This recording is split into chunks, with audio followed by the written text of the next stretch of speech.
کہ یہ موضوع اصل میں بہت طویل ہے، تو میں بہت زیادہ ڈیٹیل میں تو ابھی نہیں جاؤں گا، مختصراً بتاؤں.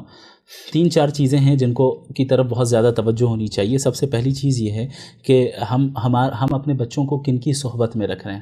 جسے ہم کہتے ہیں صحبت صالحین، نیک لوگوں کی صحبت اختیار کرنا. تو ان کا جو فرینڈ سرکل بھی ہو ایسے ہی لوگوں کا ہو جو دیندار گھرانوں میں ہوں، اور آپ کا گھر بھی دیندار ہو. اچھا، یعنی ہمارے یہاں ایک ڈیمانڈ یہ ہوتا ہے نا کہ ہم اسکول بھیج رہے ہیں، مدرسے بھیج رہے ہیں، کیا تربیت ہو رہی ہے؟ مدرسے میں اسکول میں وہ 4 گھنٹے ہیں، باقی 20 گھنٹے آپ کے ساتھ ہے. تو زیادہ آپ کے گھر کی تربیت کا اثر پڑے گا. آپ نے اپنے گھر کو کتنا دیندار بنایا ہے. تو اپنے گھر کو دیندار بنانا یعنی دینی ماحول گھر میں قائم کرنا. دوسری چیز اپنے بچوں کے فرینڈ سرکل اور جس کے ساتھ ان کا اٹھنا بیٹھنا ہے اس کا خیال رکھنا کہ دینداروں کے ساتھ ہو. تیسری چیز یہ جو موبائل ہے اور جو سوشل میڈیا ہے اس کو بہت ہی کنٹرولڈ انداز میں صحیح عمر میں اپنے بچوں کو دینا. یعنی بہت شروع سے تو ایک دم ہی نہیں دینا. ہمارے یہاں تو ابھی 1 سال کا بچہ ہے، اس کے ہاتھ میں موبائل دے دیا جاتا ہے، چونکہ رو رہا ہے، چپ نہیں ہو رہا ہے، ماں تھکی ہوئی ہے، یا یہ کہ بھائی ماں باپ جو ہے پریشان ہے، اپنے موبائل خود چلا رہے ہیں، وہ ان کو اپنے بچوں کے ساتھ کھیلنا یا ان کو چپ کرانے کی فکر نہیں بلکہ ٹینشن ہو رہا ہے. تو ایسا کرو کہ موبائل دے دو. عادت لگ گئی. اب یہ آہستہ آہستہ آگے بڑھتے جب وہ انٹرنیٹ کو جانے گا، پھر آگے کی چیزوں کو جانے گا، تو یہ جو آپ نے فری ایکسس مکمل دے دیا ایک غلط عمر میں، یہ بہت غلط ہوا.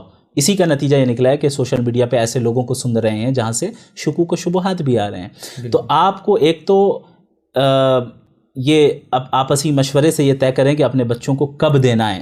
اپنے بڑوں سے مشورہ کریں کہ کس عمر میں موبائل کو ہم یوز کرنے دے سکتے ہیں، کس عمر میں انٹرنیٹ کو دے سکتے ہیں. اور پھر اب تو الحمدللہ ایسے بھی ہے کہ آپ ایسی سیٹنگز کر لیں گوگل پہ جا کر جو کڈز کے لیے خاص ہوتے ہیں، جہاں پہ آپ کنٹرول انوائرمنٹ آپ اس کو انٹرنیٹ پہ دے سکتے ہیں کہ آپ کی نظر میں ہو کہ وہ کیا دیکھ رہا ہے کیا نہیں دیکھ رہا ہے. لیکن یہ بھی ایک مدت تک، جب بچہ بڑا ہو جائے، بالغ ہو جائے، تو پھر اب یہ چیز نہیں چلے گی. اب اگر آپ کرنے جائیں گے تو اس کا ریئیکشن ہوگا. لیکن بچپن میں اگر آپ نے اس کی تربیت کر لی تو پھر آئندہ وہ اسی کے نہج پہ چلتا رہے گا. چوتھی چیز، ویسٹرن سسٹم آف ایجوکیشن سے اپنے بچے کو بچائیے.